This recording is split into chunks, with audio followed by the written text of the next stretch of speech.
কথক প্ৰবঞ্চক এই দুই দালালৰ আচৰিত কাণ্ডই ৰাজ্যজুৰি চাঞ্চল্যকৰ সৃষ্টি। প্ৰশাসনৰ নামত চলাইছে কি কাণ্ড। এই দুই দালালে নগাঁৱৰ এছপি ডিএছপিৰ নামত চলাই আহিছে লুণ্ঠন ৰাজ। নতুন নতুন কৌশল অৱলম্বন কৰে এই দুই ঠগীৰামে। মানুহে কয় নহয় এশগৰু মাৰিলে বোলে বাঘৰো মৰণ হয়। এজনৰ নাম জৈনাল আব্দিন ওৰফে কানা, আনজনৰ নাম চাইনিজ মোতালিব। সকলোতে চৰ্চা এই দুই দালালৰ নাম। কথাত যিমান পাকৈত ২ নম্বৰীটো সিমানেই পাকৈত এই দুই দালালৰ দাণ্ডা। কচুৱাৰ পৰা মইনুদ্দিন হকৰ ৰিপৰ্ট। জয়নাল আব্দিন আৰু আব্দুল মুতালিবক গ্ৰেপ্তাৰ কৰিব লাগে। জয়নাল আব্দিন আৰু আব্দুল মুতালিবক গ্ৰেপ্তাৰ কৰিব লাগে।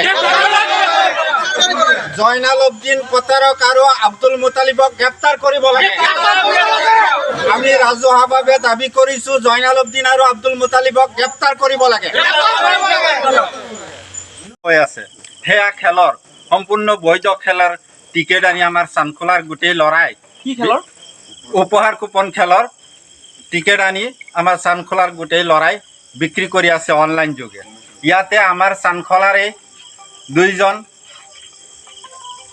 বন্ধ প্ৰতাৰক বুলি ক'ব পাৰি।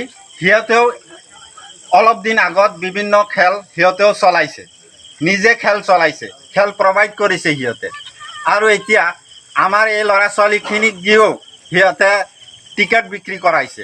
কৰাই বৰ্তমান এটা প্ৰলোভনমূলক এটা হেৰিলৈ সিহঁতে এই গোটেই ল'ৰাজাকৰ নাম এটা লিষ্ট কৰি প্ৰশাসনৰ বিভিন্ন বিষয়াৰ নামত মানে সিহঁতে টকা গতিবলৈ বিচাৰি যি অভিসন্ধি ৰচনা কৰি সিহঁতে লিষ্ট বনাইছে, তাৰ আমি সকলোৱে ধিক্কাৰ জনাইছোঁ।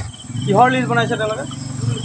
আমাৰ যি অনলাইন পৰ্যায়ত যি উপহাৰ কুপন খেলৰ টিকেট বিক্ৰী কৰি আছে, সেই গোটেই ল'ৰাজাকৰ এটা লিষ্ট বনাই লিষ্টটো কাৰ নামত বনাইছে, মানে কোনে পাৰ্মিশ্যন দিছে? ধৰ সিহঁতক বোলে আমাৰ এছপি আৰু ডিএছপি মহোদয়ে হুকুম দিছে এই ল'ৰাখিনি লিষ্ট বনাই দিব লাগে সিহঁতক। দিব লাগে। তাৰপিছত কি টকা ডিমাণ্ড কৰিছে নেকি? টকা ডিমাণ্ড কৰিছে ৫০,০০০কে টকা নিদিলে সিহঁতক মানে ঘৰৰ পৰা উঠাই নিব বুলি ভাবুকি প্ৰদান কৰিছে। ব্লেকমেইল কৰিছে? ব্লেকমেইলিং ভাবুকি প্ৰদান। কোনে কোনে কৰিছে?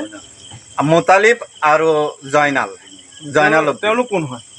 তেওঁলোকো অলপ দিন আগতে এটা এয়া উপহাৰ কুপন খেল তিনিআলি জাতীয় বিদ্যালয়ৰ নামত চলাইছে আৰু সেয়া টিকেটো এই ল'ৰাসকলক দি বিক্ৰী কৰাইছে। এতিয়া কি বিচাৰে আপোনালোকে?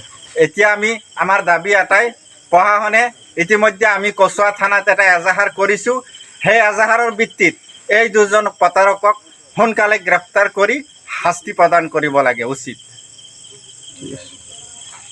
তাৰমানে কথা হ'ল কি, কচুৱাত আজি নতুন নহয়, এই প্ৰবঞ্চক, এই ধৰণৰ প্ৰবঞ্চক বহুত আহি আছে। কিন্তু এই যোৱাকালি আমি আপোনালোকৰ চেনেলৰ জৰিয়তে দেখা পালোঁ যে ২-৩জন দেখাত কিন্তু মিডিয়াৰ আগত ২-৩জনহে আহিছে, কিন্তু ইয়াৰ আঁৰত লুকাই থকা ৰৌ বৰালি আৰু বহুত ডাঙৰ ডাঙৰ ৰৌ বৰালি আছে।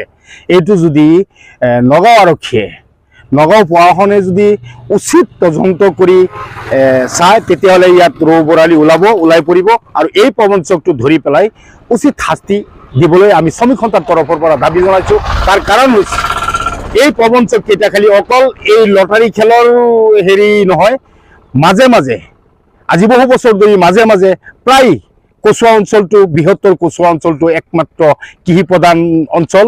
কৃষি আৰু শ্ৰমিকৰ যি হেৰি অঞ্চল, একেবাৰে পিছপৰা অঞ্চল, সহজ সৰল মানুহ।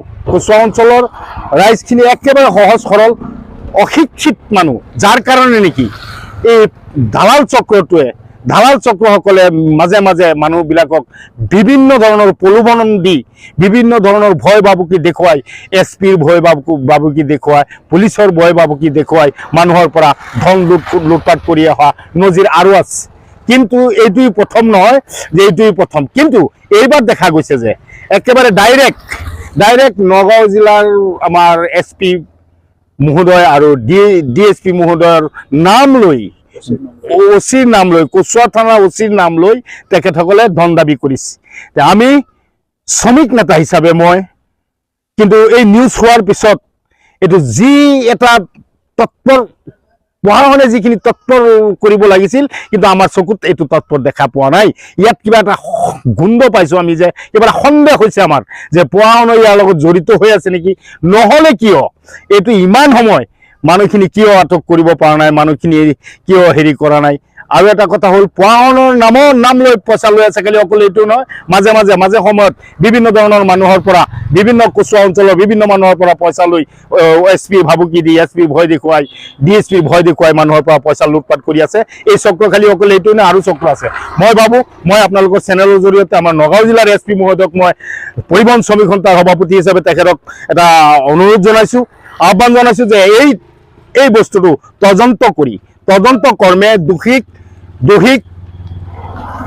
গ্ৰেপ্তাৰ কৰাৰ পিছত ইয়াৰ আঁৰত লুকাই থকা কিছুমান মানে ৰৌ বৰালি আছে, সেইখিনিকো ইয়াৰ আওতাত আনি দোষীসকলক শাস্তি প্ৰদান কৰিবলৈ আমি শ্ৰমিক সন্থাৰ তৰফৰ পৰা দাবী জনাইছোঁ।